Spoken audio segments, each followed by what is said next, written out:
I see you guys, man. I see all of you. Y'all in the crosshairs. You see the thumbnail, y'all are in the crosshairs. I'm listening, I'm reading all the negativity, all the doubt. Remember, y'all are in the crosshairs.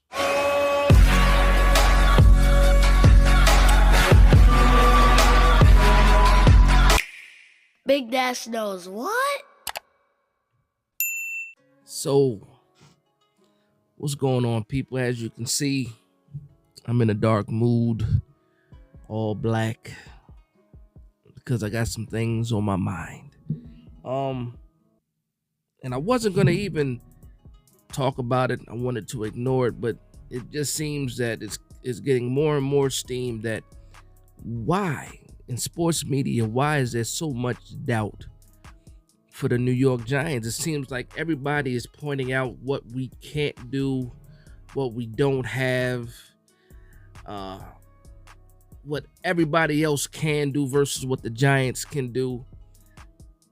A lot of backhanded compliments, a lot of, yeah, you were successful last year, but I expect them to take a step back. Like, why would we take a step back? Why would we take a step back? Now, if you're going to tell me that our schedule is a lot harder than what it was last year, okay, I can see that. That's something that's tangible. That's something you can see, that you can read. You can do the research. You can prove that. So if the New York Giants were to do possibly the same as last year, if we ended up, 9-7 again, 9-7-1, 9-8 again, is it really a step back since the schedule is so much harder than it was last year? So I don't really see where the step back comes from. The New York Giants did something wonderful last year. You might call it an overachievement. I call it coaching. I call it getting the best out of the players on your roster, and that's exactly what the New York Giants did. That's exactly what the staff did. That's what Dable, Wink Martindale, and Kafka did last year. And then they approached this offseason adding to the weaknesses of the team. Now, this is all on paper. Obviously, it's all on paper. I understand that. But I look at some of the weapons that were added, and I'm going to call them weapons. You see the thumbnail. Darren Waller being one of those guys. And where does the step back come from? I look at the defense. I look at the defense and I look at what we gave Wink Martindale. And I think to myself again, where is the step back coming from? It's not going to be from the roster. It's not going to be from the coaches or the players. Where's this step back coming from? So to me, it's something that sports media had to make up for a storyline. You can call it a popular take if you want. You can call it, a non-risky take if you want. But really, when you think about the New York Giants last year and what we had on this roster and what we were able to do last year, again, against one of the weakest schedules, but nobody talks about the weakest schedule when we bring up other teams that also had a weaker schedule than the New York Giants. And now things have turned around and we have one of the toughest schedules because of how we played last year. So again, with the additions that we added, especially on defense, we added what we believe to be a future CB1 in Deonte Banks. We have back a healthy Adoree Jackson. We have back a healthy Xavier McKinney. We forget a lot of those games that we lost, in that stretch of games that we lost, we didn't have Adoree Jackson or Xavier McKinney or Leonard Williams or Azeez Ojulari, or competent linebacker play.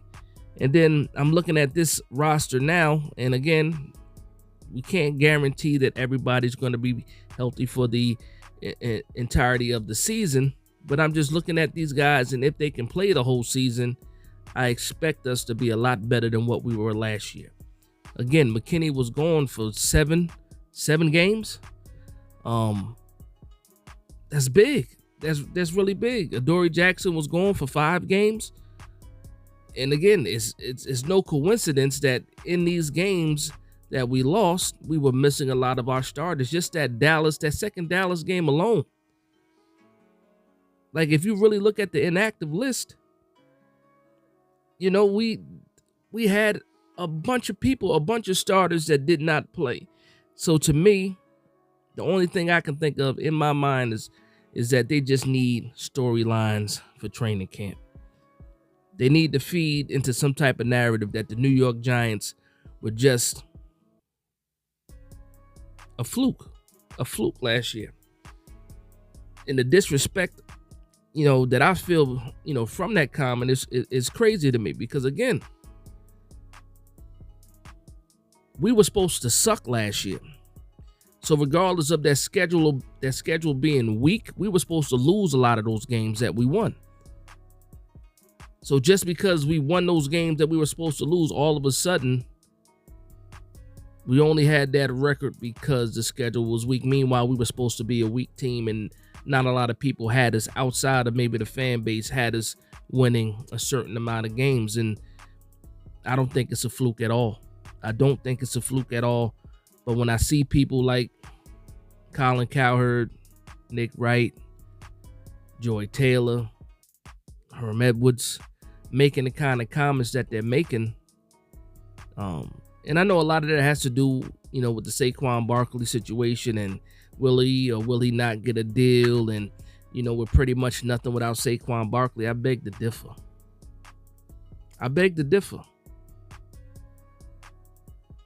Now, was Saquon Barkley a big part and a big contributor to the success of the New York Giants last year? That's without a question. That's no doubt.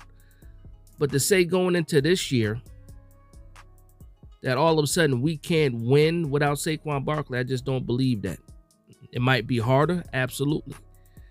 But I don't think, you know, Saquon Barkley, or not having Saquon Barkley, automatically means that we're going to have a losing season. And if I did believe that, then that means I didn't have faith in his coaching staff, which I absolutely do. But I just want to know why everybody is so down on the Giants. And if you have an answer to that, go ahead and put that in the comments down below. I would love to hear, you know, what you're thinking about. You know, what your point of view is. Because again, for me, I look at, you make the offensive line better. You're expecting a step up from Evan Neal. You're expecting that the center that you drafted is better than the center that you had last year. You still have question marks at the guard spot, but even with the guys that you have there, there's 1 year under their belt, 1 year under the system. I expect them to be better as well. Glowinski, it is what it is with him. Is he going to be the starter? I know he dealt with some back issues last year. Not gonna give any excuses for him. He has to play better. But when you have a better center, you should make your guards a little bit better as well, able to, you know, hide some of those deficiencies. And then on the defensive side, I think about Dexter Lawrence having a breakout season, got himself a brand new contract.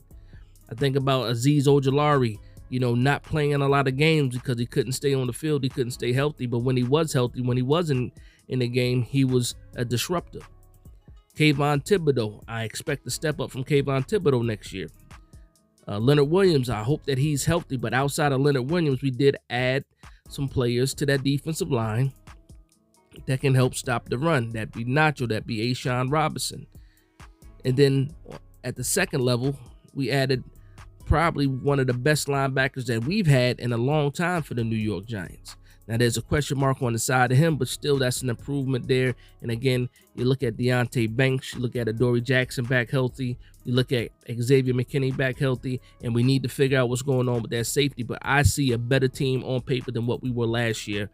And I have to give it up to this coaching that they will have this team prepared and ready to go. So I don't see the step back that everybody's talking about. Now, I understand that you have some questions about if they can do it, they need to do this, stuff like that. But to go back and just be negative against the New York Giants, it bothers me. Now, here I am. I'm a biased New York Giants fan. So I'm obviously going to feel a certain way.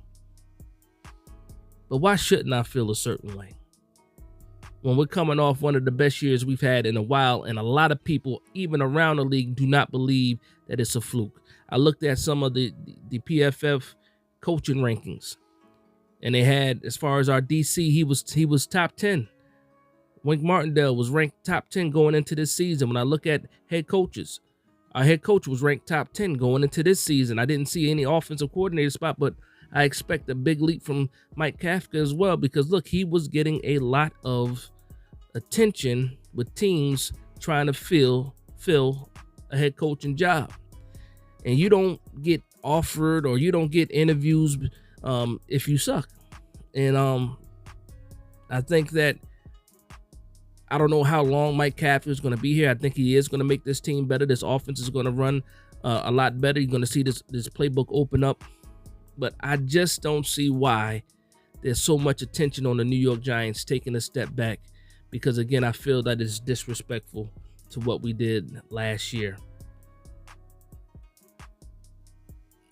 They don't give us credit for any of those wins. We talk about going to the playoffs and winning the playoff game for the first time in 10 years. And what do? They keep telling us that the Minnesota Vikings sucked.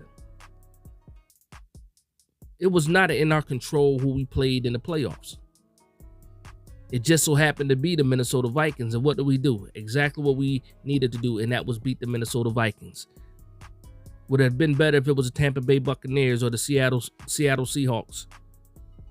Regardless, we probably would have had to see Philadelphia, and roster-wise, we were just not ready for a team like the Philadelphia Eagles last year. And even though I know we did not close the gap, or in my opinion, we did not close the gap with the Philadelphia Eagles, I do feel like we're closer to the Dallas Cowboys. I do feel like even though the Commanders have a pretty good roster, they still have questions at the quarterback spot. And that's just a question of whether he can do it or not. I don't know what Sam Howell is yet. And a lot of people don't. So I'm not just going to push the Commanders to the side either. But I'm just saying right now, today, whenever I'm hearing people talk about the New York Giants outside of the fan base, and even some within the fan base, all I'm hearing is negativity. All I'm hearing is negativity. And I don't see, or I don't know why is so prevalent against the New York Giants. But again, I cannot wait for these games to be played. I cannot wait for training camp to actually start and preseason, gets going. I cannot wait for this, because I can't wait to see what the New York Giants look like, throughout training camp, throughout preseason, even though it's going to be very, very vanilla.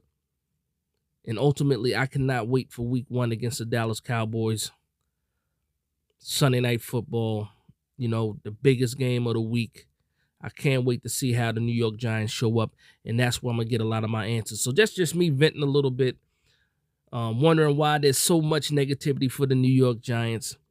And I want to thank you guys for vibing with me. Please like, comment, and subscribe. And from one Giants fan to another, this is Big Dash Knows, Big Blue Nation. Let's go.